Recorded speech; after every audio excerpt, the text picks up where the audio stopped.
afternoon, depending where you are, and welcome to today's webinar, which is the sixth in our Hays DNA series. And this time we're looking at the DNA of a leader of procurement and supply chain. The previous reports were examining the DNA of a CFO, CIO, the VP of HR, and leaders in construction and commercial real estate.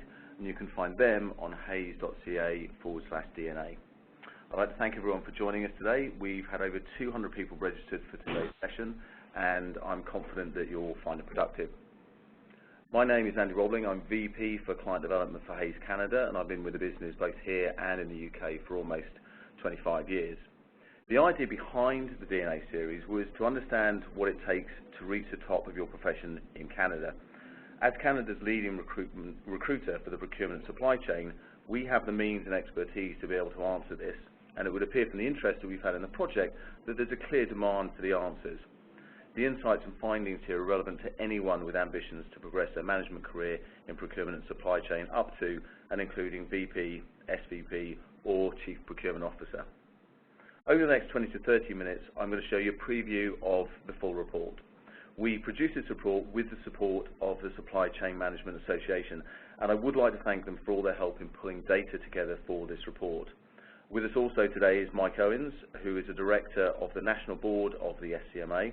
Mike is a long-time SCMA member and has a long and successful career in supply chain management, culminating in his appointment in 2007 to the post of Vice President of Physical Logistics for Nestlé Canada Inc., a position from which he recently retired.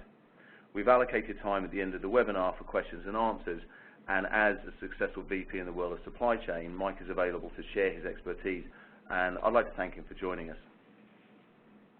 To begin with, let's look at how we gathered the data on what it takes to become a leader in procurement and supply chain. We surveyed over 100 of the most senior people in the profession in Canada on their qualifications, education, industry experience, challenges, mistakes, and aspirations. We then carried out a deep dive analysis into the resumes of 100 leaders to get further into the detail of their career progression and to see how they present themselves. We also interviewed Canada's leaders in supply chain and procurement to get their insights and advice on how they got to where they are today. Those interviews are in the report, and there's also a video online so you can hear from 4 of the people we interviewed directly. All these interviews give fascinating insights and are well worth reading and watching. The video includes interviews from the most senior procurement and supply chain leaders at Shaw Communications, Mattamy Homes, TD Bank, and IBM Canada, and there's some very beneficial career advice to be gained. It's useful to learn a little bit about the respondents themselves, just for a bit of context. The majority who responded were male at 66%. Perhaps not surprisingly, the biggest influence on people's careers has been their direct manager, and it's very important to remember how much influence you can have on the rising stars in your own team. Next, although a bit further back in terms of influence, are spouses or partners, followed by colleagues and mentors, and finally it would seem as though dads had much more of an influence than mums. One other interesting data set we wanted to highlight was that 40% of respondents followed a career in supply chain and procurement as it was their passion. But this is very closely followed by 37% who said that they fell into it. Having interviewed some of the contributors to the report who did fall into the profession by chance, it's clear to see that what subsequently turned them into a leader was the passion they then developed for it. The cross-section of respondents is evidenced by what people get up to in their spare time, with the majority devoting time to family and, in second place, sports. That may just be because the Blue Jays are doing so well at the moment, who knows. The objective of the report was to be able to define the path that aspiring leaders in procurement and supply chain should follow to achieve success. As one can imagine, it isn't possible to say that there's one single career path, although the analysis of the data shows 3 clear stages of development that were consistent across the majority of successful leaders. What we want to share with you today is what the abilities are that one should accumulate and what are the attributes that one should possess to be a leader. And these are encapsulated in these 3 stages. To achieve career success in procurement and supply chain, first you need to get a breadth of business experience. Then broaden your relationship skills, and ultimately you have to be a champion in change leadership. Firstly, building holistic business knowledge has several dimensions to it. Supply chain management is itself a broad profession, requiring an understanding of your existing organization's supply chain structure. This may consist of purchasing, inventory control, planning, forecasting, logistics, category management, and strategic sourcing. Next, you have to build up an understanding of all the aspects of a business, including sales, marketing, operations, IT, and finance. In order to be able to influence the consumer value chain, you need to understand how all the parts of a business fit together. Thirdly, build your base of knowledge across multiple sectors if possible, to keep a variety of career options open, but also to be able to increase the contribution you can make to the business you're in today. Similarly, becoming a relationship management expert is multifaceted. A necessary building block is developing first-class communication skills, including report writing, the ability to deliver high-impact presentations, and face-to-face meetings. You need to be a people manager in the broadest sense of the words, by which I mean the ability to manage a team, but also manage relationships with all of your stakeholders, including vendors and internally across and up to all levels in the business. Lastly, you have to master negotiation skills, which are necessary links to having great communication skills, but also the ability to resolve problems with a win-win for both you and the supplier. And then the final component part in the path to getting to the top of the procurement and supply chain profession is moving beyond the transactional and becoming a change leader. This requires you to demonstrate your ability to successfully plan and execute projects.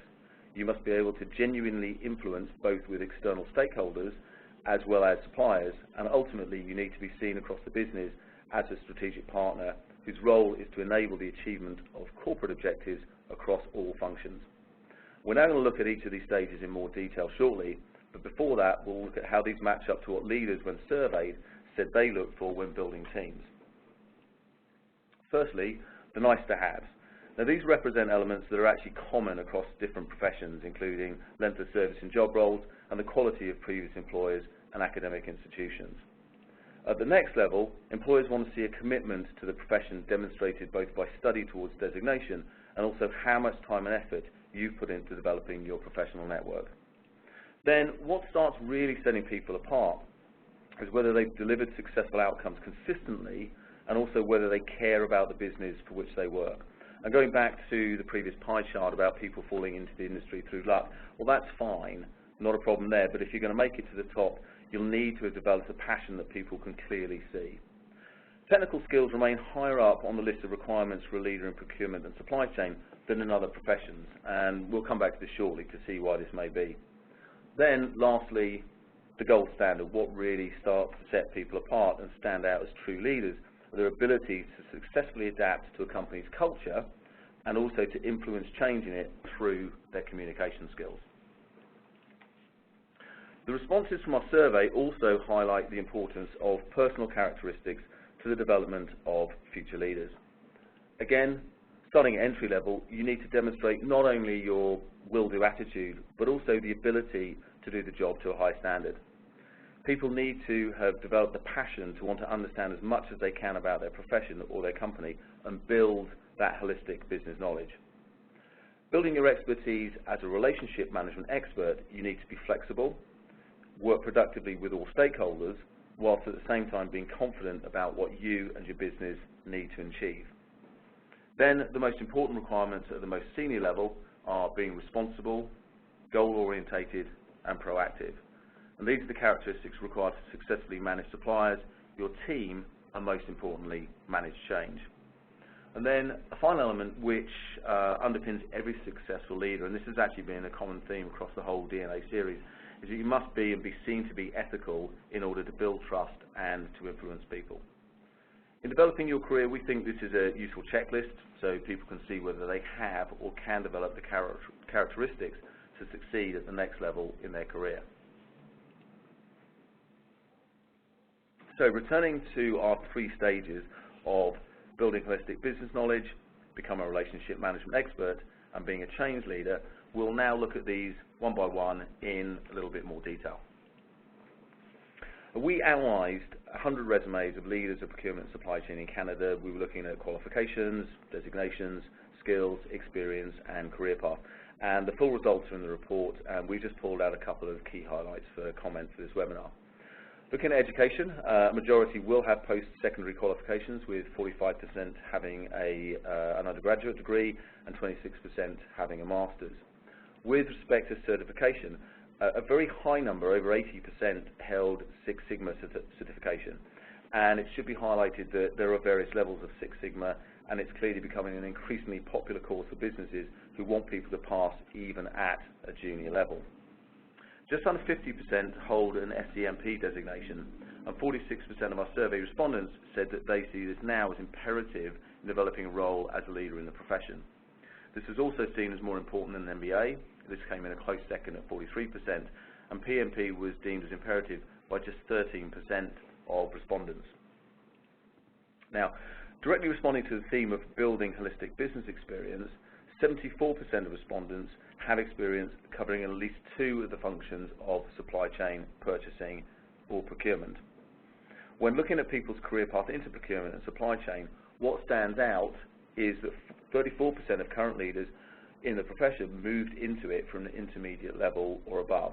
Now, we interview people who moved into the profession having already established a career in, say, finance, engineering or marketing, which demonstrates the attractiveness of the profession and also the increasing profile it's gaining at the top table in business. And we have a quote here from Kathy Simon, which talks about the need to gain both direct and indirect experience. And she says, trying to find a way to get experience in a range of different business units so you get an outside view of how procurement collaborates with other functions, which I think sums that up rather nicely. Moving to the next ladder on the next stage on the ladder to career success, becoming a relationship management expert, there are three elements to this, which are developing top-tier communication skills, excelling at people management, and thirdly, mastering problem resolution. And we're going to look at these each of these in turn now. So to start with, developing top-tier communication skills. Again, the full findings are in the report, but we've highlighted some of the key findings for this webinar. The key to becoming a relationship management expert is clearly, as you can see, having strong communication skills. However, this only just outscores being able to manage teams and also having the right attitude. While 66% of leaders describe themselves as extroverts, and it may seem self-evident that relationship management is all about being gregarious and outgoing, this means that a third of leaders today actually see themselves as introvert, and they're still very accomplished in their roles. As people progress through the ranks, the dominance of technical skills over soft skills reduces until from senior management onwards, there's more of an emphasis on soft skills. This is actually a similar trend to other professions, although the part technical skills play in a procurement and supply chain leader's success remains higher than for, say, accountants, HR or IT professionals. This echoes the graph from our earlier slide and leads one to the conclusion that supply chain and procurement continues to be technically demanding even at the top end of the profession, and this may be because teams tend to be smaller without the range of subject matter experts you may get in other disciplines. All the people we interviewed highlighted the changing role of procurement as a strategic role in business and the need to communicate becoming ever more vital. And this quote from Monica Mendoza, I think, says it all when she says the first key skill is communication for sure.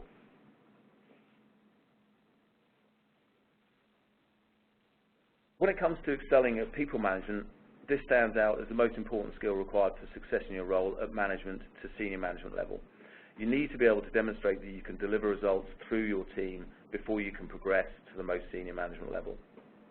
Also, the hardest level for people to be promoted at was from mid-level to management level. And in part, this may be because you need to be able to lead teams, but it's difficult to get that role unless you can already demonstrate you've done it. And that catch-22 can potentially be overcome by gaining experience on leading projects and training or coaching. The next hardest move is from senior management to director, and it's at this level that it's vital that you actually go out and create the opportunity yourself. Due to a smaller volume of opportunities, as your career progresses, you need to put yourself in the driving seat and source the right role rather than waiting for it to come to you. On the subject of people management, the vast majority, 93%, recognized that achieving their next step was contingent on the ability of their team. And this quote from Michelle Palmer-Novakovic emphasizes the need for people management skills when she says, it's all about people, the ability to build relationships. As an aside, on the subject of managing people and more specifically building teams, we're asked more frequently about how to build great teams through social media and how to develop a digital recruitment strategy. Recruiting online is now much more than just posting a job on a job board. Job seekers no longer need to search for job ads, as those job ads pretty much come and find them. Also, most of the people you want to build your team with aren't actually job seekers at all, or at the very least they're passive because they're happy where they are. And as an employer looking to recruit, you need to find the best way to bring the job to the attention of your target audience. And this has 3 avenues, and these are social media, mobile, and online. You need to make sure that these avenues complement each other and are consistent. Technology has made having a successful recruitment strategy more important than ever, but there's no simple answer to this. We have a report called Where People Are that we're relaunching via a webinar on the 22nd of October that addresses just this issue, which we think will be of interest. And we're also open to questions about how we're solving this problem for our clients. Coming back to the third element of becoming a relationship expert, which is the ability to master advanced problem resolution, we found encouraging amongst our survey respondents that over 80% were confident of taking informed and calculated risks and secure in their decision making. And more than this, 100% of leaders in procurement and supply chain are not afraid to question the status quo. And this is probably the best indication that being a change leader is at the very heart of the role. Problem solving and resolution are clearly integral to becoming a senior leader, and this quote from Kathy Simon is a great pointer to the need to understand people to achieve desired outcomes when solving problems. She says, if you can understand why they react in a certain way or what their goals are, it's much easier to work with them. This then leads us on to the third stage in becoming a leader in supply chain and procurement, being seen as that change management leader. We ask people to rank the most important aspects of the role of a leader in supply chain and procurement, from technical knowledge to strategic planning. All of these aspects are important, and as you can see, the ranking ties into the 3 key stages as people's careers progress. Building holistic business experience requires focus on technical skills, multidisciplinary knowledge, and exposure to different business units. Being a relationship management expert requires the ability to communicate, lead teams, and also to resolve problems. And then lastly, and most importantly, being a change leader requires the ability to plan and execute on projects, provide solutions to achieve corporate objectives, and the ability to think and plan strategically. So we're just going to look at these in a little bit more detail. Firstly, be an expert at project execution. Now, this is the ability not just to execute other people's plans, but also to initiate your own and have a goal focus to achieve successful outcomes. And these are tangible achievements that you have to have on your resume. Secondly, provide solutions to meet organizational goals. And again, this is not only solving problems that come your way, but actually going out and finding problems to solve in the business. And then thirdly, perhaps not surprisingly for those operating at the highest level in the business, being seen as a strategic partner is vital. The role of the leader in procurement and supply chain is in a way an integrator of business units. Achieving the right outcome from a consumer value chain perspective, aligning organizational plans with corporate objectives, and driving that change are the true hallmarks of success. As for the traits and skills required to become a change leader, project management tops the list at 91%. 58% say proactivity in all of their role is important, and interestingly, 54% list their networks or strategic partners actually as key skills on their resume. And we have a quote here from Denise Sweeney, which sums up the impact that a strategic supply chain and procurement professional can have in driving their business. She says that when you make a decision, it's not just for your department, but it's for the whole company. So that's a preview of the report. The full report is available to order on hays.ca/DNA. I'm just going to finish with a brief summary and also recommendations. So in terms of the key findings, gaining holistic business experience is the very first building block in your career. Next, becoming a relationship management expert necessitates the ability to manage and influence both internally and externally. Being a change champion is the defining characteristic of a leader in supply chain and procurement today, and that's the third stage. So our recommendations, therefore, for those looking to develop their career in a profession are: be prepared not only to get subject matter expertise across supply chain and procurement, but get to know every aspect of a business. Also, develop your career in different sectors if the opportunity presents itself. Secondly, getting beyond middle management experience and breaking through to the senior level requires you to focus time and energy on developing your people management expertise, and this will be achieved both through practical experience and also training. And lastly, don't wait for change to come your way, but seek opportunities to improve processes, initiate projects, and solve problems that will impact on the overall success of the business. Thank you. That's the summary of the report. As I said, the report is available to order online now, and the video with the interviews I mentioned is also there.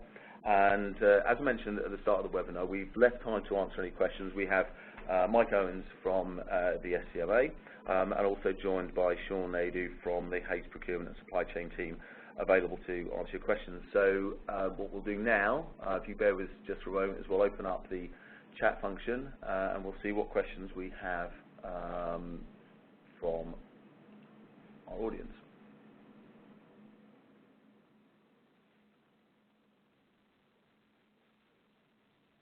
Okay, so we've got a couple of questions here, which I think I'm going to direct towards Mike, if that's all right to begin with, Mike. Yeah. So the first question is how is supply chain changing in terms of being seen more as a profession or area of expertise, as opposed to just a job or transactional role? That's a great question. You know, I think even, I'd say 10 years ago, supply chain seemed to fall where it may when it came to the executive suite. It didn't have someone standing in a suite, you know, representing supply chain. A lot of times it fell to the CFO. Today, most companies will have a C-suite executive that's in charge of supply chain. And I think that's really important because companies are really starting to generate opportunities as a result. And the supply chain professional actually is an integrator, so to speak. They cut across pretty much every function within a company. There's manufacturing, there's inventory control, warehousing, there's right to the customer, there's service levels that you're providing to the customer, that have been negotiated with your sales teams and so on. They are the only ones that see the whole picture. So when you bring that type of expertise into the C-suite, it really it's really powerful, and it is really the change that we've seen in a profession over the last 10 years.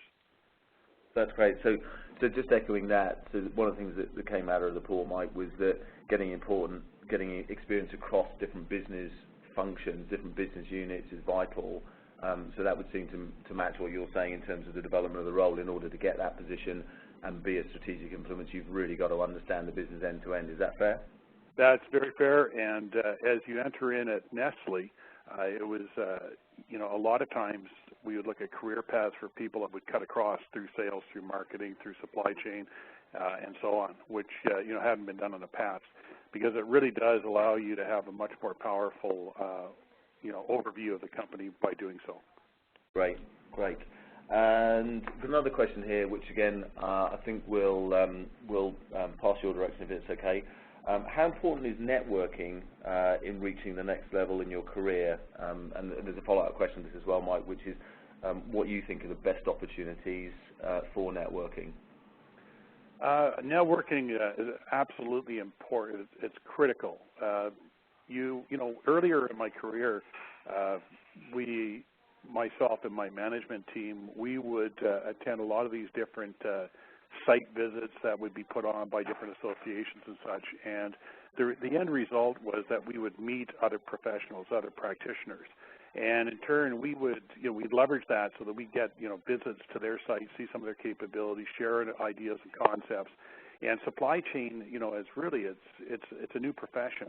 And, we learned a ton of, very, very poignant concepts that helped us, improve the work at our company. Now, at the same time, networking certainly doesn't hurt when it comes to career advancement. As you mentioned, as you enter middle management and you want to go higher, sometimes that's precipitated through a change of employer. I hate to say that, but You know, if you're in one area and you've got some very good people above you and they're 40 years old, they're not about to move, you may want to entertain a move to another company, and networking will opens that up and put your name up there. Yeah, great. Great advice there.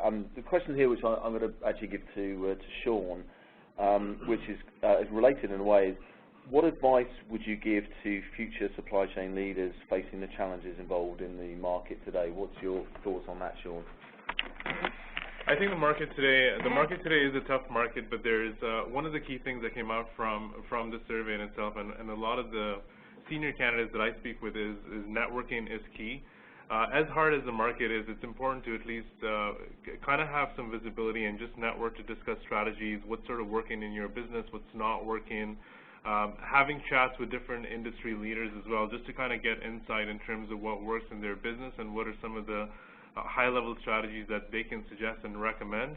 Another thing as well would be just articles and global supply chain exposure of being able to kind of see what's happening outside of Canada that would in some ways affect North America, and just being kind of tied up with reads and articles and things like that, where you're able to at least get some forecasts of what you can expect happening, and just being better prepared in situations that may arise. Great.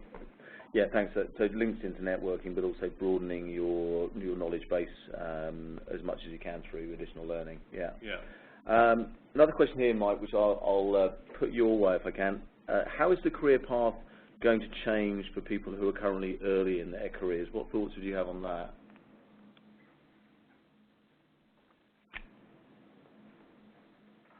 I think we may have lost Mike. No, I'm back now. Sorry, I had an interruption there. Could you say that? Did you hear the question there, Mike? No, I didn't. Sorry, Andy. Okay, so the question was, how is the career path going to change for people who are currently early in their careers?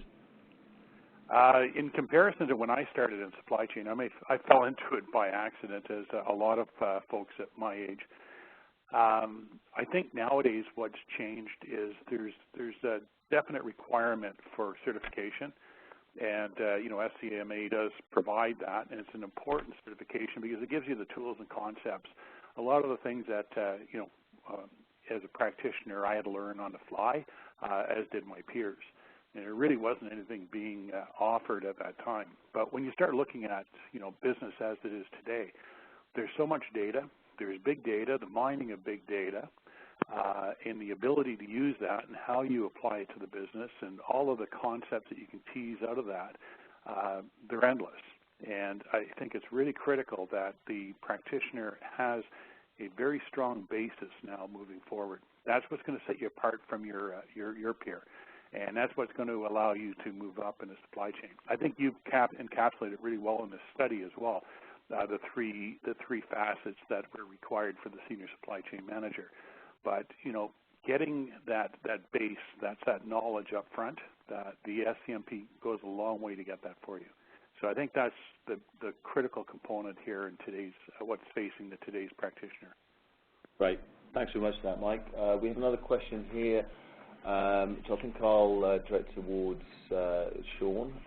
Is there any difference in supply chain management leadership trends between the private and public sectors? I think the public and private sectors are different in many ways, and when we talk to leaders that are in the private and public sectors, some of the basic things that we see, that the fundamentals of procurement and essentially to be a leader, some of the key things are quite similar.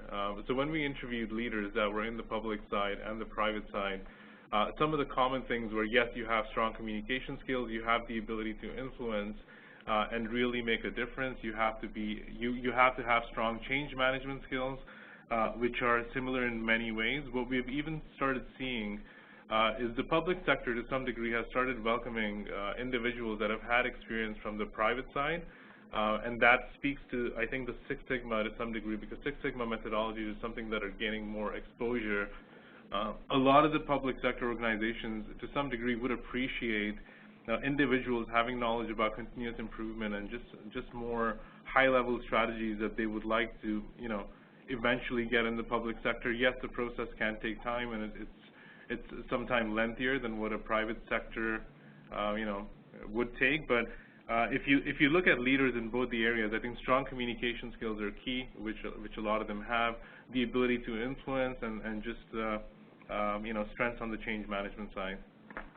Great, thanks for that, Sean. Another question that's just come in, Mike. I'll point this in your direction if you're okay with that. Question is, do you need a specialized technical background for success in the function, or is it an advantage to come from a finance background? It's a great question again. I'd laugh. I mean, as you mentioned, I retired earlier this year, and during the retirement roast, or whatever you want to call it, two of my directors got up and went on and basically said, Mike's not very good at logistics. He's just really good at team building and building successful teams.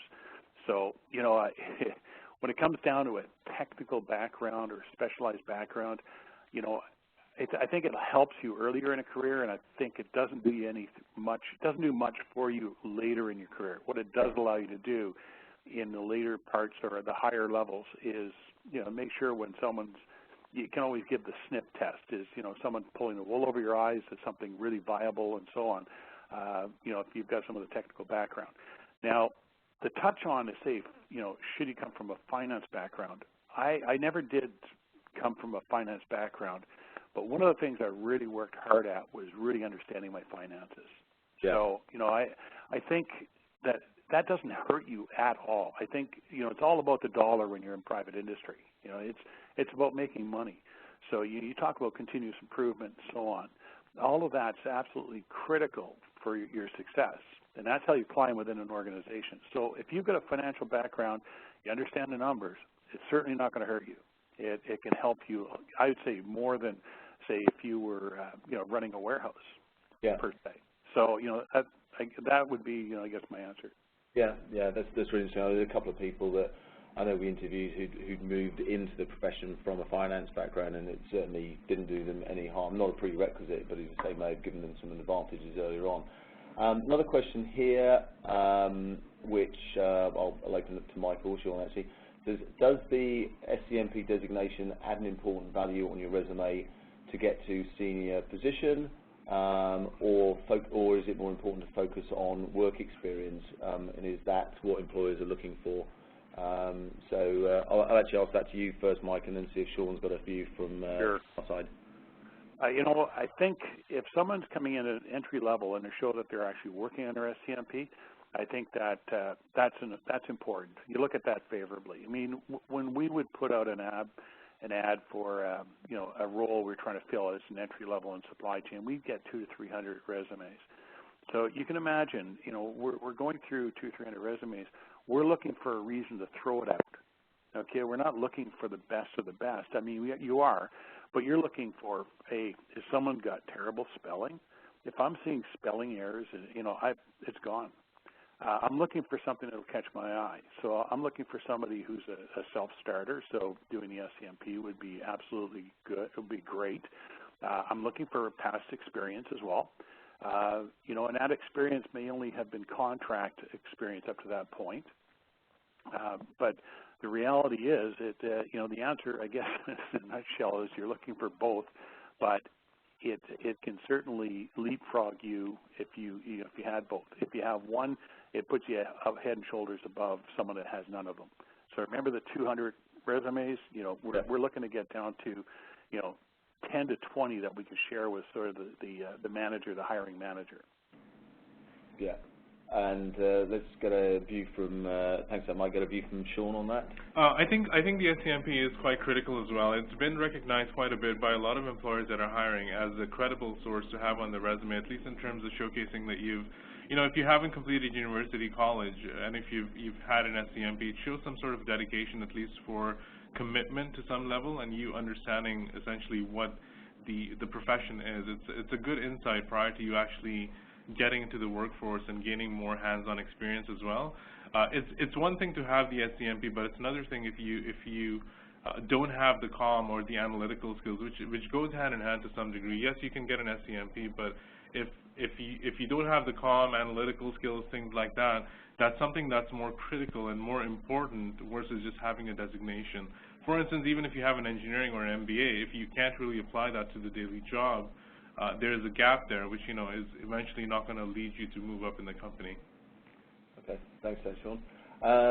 Got a question here. We might have a couple more, but one question, which I think I might know the answer to already, Mike, but you give us your view on it. The question is the role, and I'm assuming when you say the role is procurement and supply chain, something that needs its own function, or could it be embedded within, say, manufacturing and project management? Oh, can I answer that? Yeah. Absolutely not. And the reason I'll say it is, if you're, I came out of Nestle, and one of our businesses was ice cream. If you're a factory manager of an ice cream plant, you can talk efficiencies, line efficiencies, all day long if they can run vanilla. But the reality is that the consumer does not purchase vanilla only. They want all the other different flavors and so on. So the supply chain actually manages that. And if you're in the four walls of a factory, that you're optimizing the four walls of the factory, and there's a ton of inefficiencies that are driven throughout the supply chain through that. So, a great example of how that's been conquered in the auto industry is through lean. So you talk your Six Sigma and such, but the whole lean concept. And it's been a little late getting into the food industry, but it is now started. Nestle's been on that road for about 3, almost 4 years now, globally, and it's quite an interesting change. And it's very interesting that the whole lean concept is being rolled out globally within Nestle by the supply chain. And for the very reason we just said that, the manufacturing who are more apt to adopt lean, they were the ones that wanted to roll it out in the organization, and the senior executive globally said, no, we need an integrator. We need a function that can understand and cut across all the different functional areas. Yeah. So I would say that, supply chain is becoming much more important, much more strategic for most organizations, and it's not something that you can just roll in under manufacturing. Yeah, great. I entirely agree with that. From everything the report says in terms of how important the role can be at a strategic level. I think that's a great way to finish. We've no more questions at the moment. If there are any more questions, I'm more than happy for people to email them through. They can contact me directly at andy.robling@hayes.com. Thank you very much, Mike. Thank you very much for joining us, and also to Sean as well. And that's all we've got time for at the moment. I'd like to thank everyone for joining us today, and also a huge thank you to everyone who contributed to this piece of work. As I said, the report is available to order from hayes.ca/DNA, and thank you very much for joining us. Thank you very much.